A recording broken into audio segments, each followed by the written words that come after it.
Assalamualaikum warahmatullahi wabarakatuh. Saya Yudi Pramuka, tukang donat dari Parung, YouTuber tertua di semesta. Masalah Indonesia kita itu apa ya sekarang?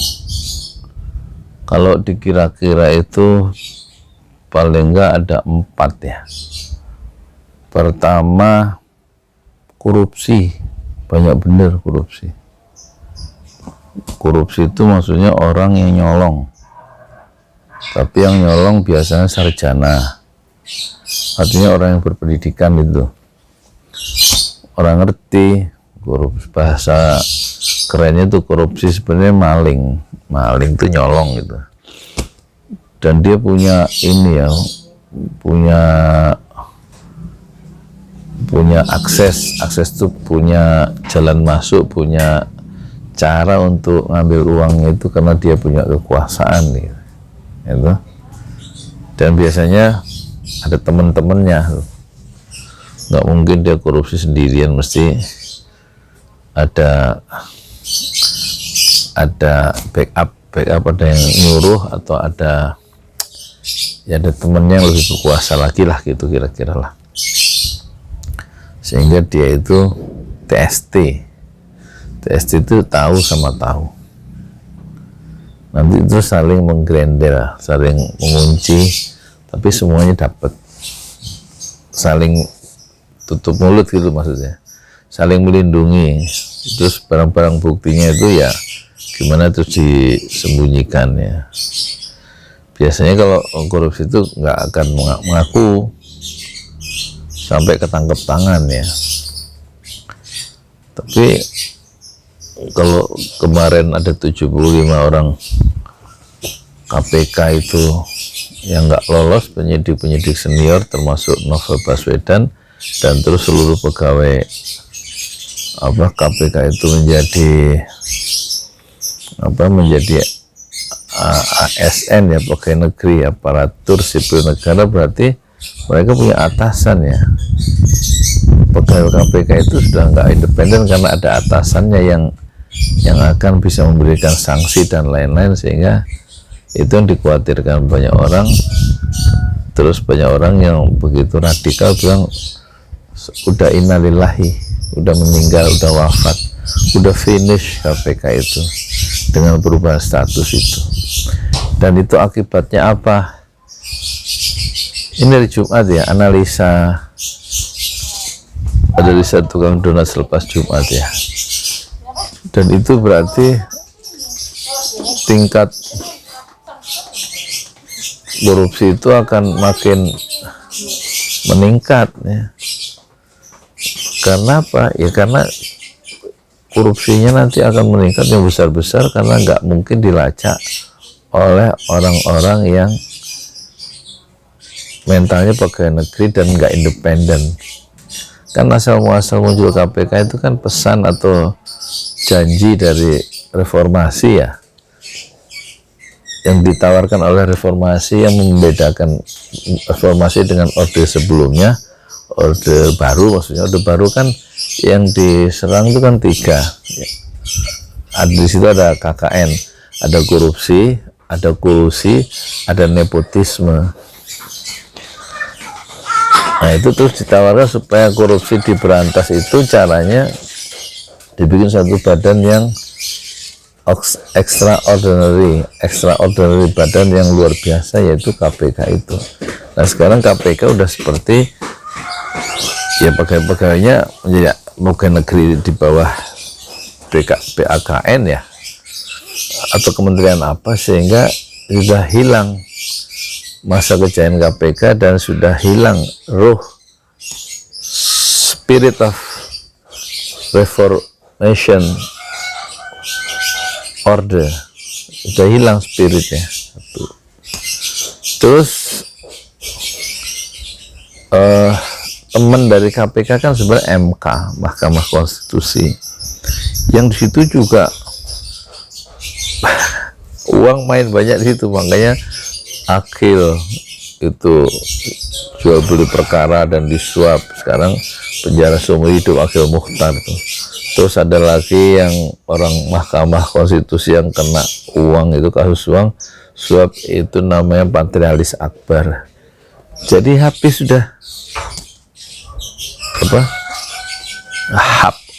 harapan atau hope korupsi itu mengecil atau lenyap dari Indonesia, karena lembaganya sudah dilemahkan lewat undang-undang yang baru dan revisi undang-undang KPK itu yang juga sudah diperkirakan akan menciptakan proses pelemahan KPK. Dan sekarang pegawainya itu dialihfungsikan, bukan alihfungsikan, statusnya itu menjadi pegawai negeri, sehingga kemerdekaan atau independensi itu sudah nggak mungkin diharapkan dari KPK. Itu masalah KPK. Masalah kita yaitu masalah korupsi yang akan meluas dan merata ya, dan tidak bisa dilacak karena KPK-nya sudah bubar. Orang-orang yang tersisa yang mengalami demoralisasi di KPK itu karena tokoh-tokoh seniornya nggak lulus assessment atau tes wawasan kebangsaan. Nggak setia Pancasila, radikal, dan tidak setia NKRI, gitu kira-kira ya. 75 orang termasuk Novel Baswedan sebagai motor lokomotif. Ya, masa lalu orang berbeda-beda, tapi nggak ada masa lalu yang suci seputih kapas ya, termasuk saya, termasuk Anda juga.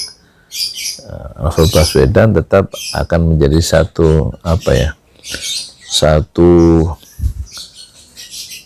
nama yang harum ya dalam proses pemberantasan KPK, karena dia adalah semacam lokomotif utama dalam pemberantasan KPK, pemberantasan korupsi melalui institusi KPK yang masih independen, dan sekarang dia disingkirkan. Jadi habis sudah alat untuk memberantas korupsi secara kelembagaan, setidak-tidaknya tidak powerful lagi. Sementara koruptor itu makin menjadi-jadi, akan meluas. Yang kedua, masalah yang kedua adalah hak asasi manusia ya. Pembunuhan 6 orang itu juga akan selesai ketika nanti sudah bisa diduga Front Pembela Islam itu akan ditetapkan sebagai organisasi teroris, dan sehingga orang yang dibunuh di kilometer 50 itu yang katanya pelanggaran HAM itu tidak bisa diurus karena organisasi, dan mereka kan laskar dari sebuah organisasi yang terlarang gitu, berarti mereka juga bagian dari terorisme itu. Justru pihak yang menjadi orang yang disalahkan, dan tidak dilanjutkan perkara itu, rekomendasi Komnas HAM itu. Dan pembungkaman suara-suara kritis juga makin marak. Itu kemungkinan pelanggaran hak asasi manusia itu akan makin menguat ya, seiring dengan keinginan tokoh-tokoh politik untuk memperpanjang melanggarkan kekuasaan. Apalagi ada isu 3 periode, dan berarti yang bermain ada di belakangnya itu lebih nafsu ketamakan untuk berkuasa dan menguasai sumber-sumber ekonomi dan politik, itu akan semakin memunculkan dominasi terhadap masyarakat sivil atau civilian values ya, dan kemungkinan terbuka peluang untuk pelanggaran hak asasi manusia di hari ini dan hari-hari mendatang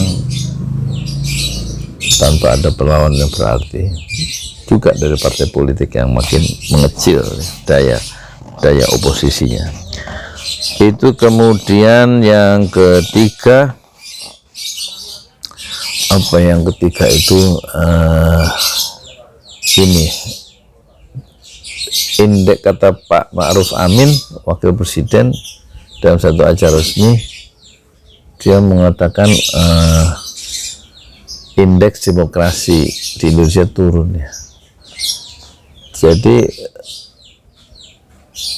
bicara demokrasi itu akan mulai semakin melemah ya.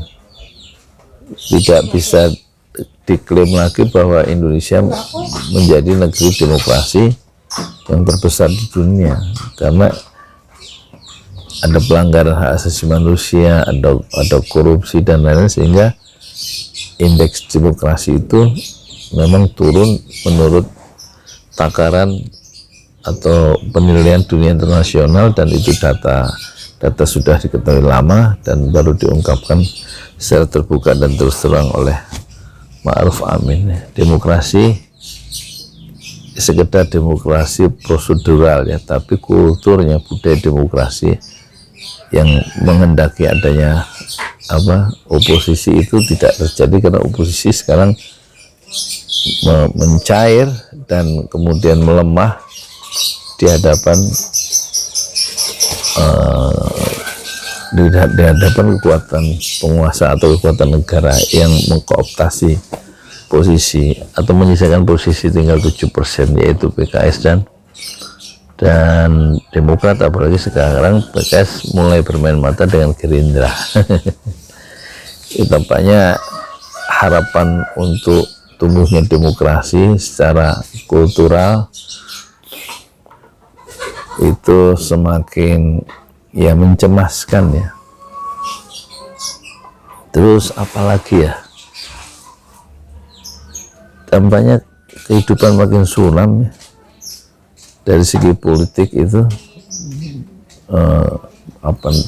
dominasi itu menguat dan kekuasaan mengusat.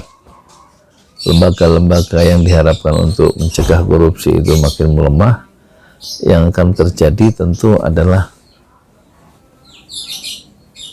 manuver-manuver, ruang-ruang untuk manuver dan mengeruk kekayaan Indonesia untuk kepentingan kelompok dan pengusaha-pengusaha besar makin diperluas manuvernya dan diperkuat ya, daya-daya rusaknya untuk merusak negeri Indonesia kita yang tercinta. Itu sekedar analisa tukang donat ya di hari Jumat ini untuk seminggu. Dan harapan apakah masih ada? Harapan masih ada. Rakyat harus menolong dirinya sendiri dan mencari jalan untuk memperkuat perekonomian keluarga sendiri, dan jangan mengabaikan atau jangan jangan terlalu menghabiskan umur untuk menganalisa, menjadi pengamat politik. Rakyat tuh nggak usah ikut-ikut mengamati politik dari hari ke hari, nanti puyeng sendiri. Pusing sendiri.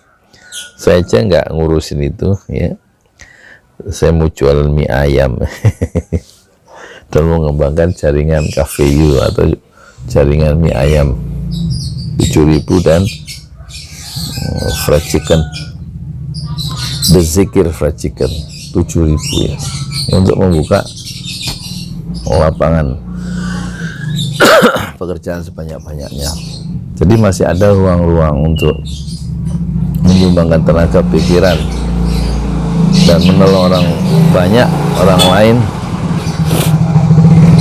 di luar politik ya. Pendidikan itu juga masih belum ada yang mikir ya. Masih bisa bergerak di situ, ekonomi, nggak semuanya harus politik dan menjadi pengamat politik. Daripada menjadi pengamat politik lewat YouTube ya, mengikuti arus informasi yang aneh-aneh, lebih baik jadi YouTuber aja.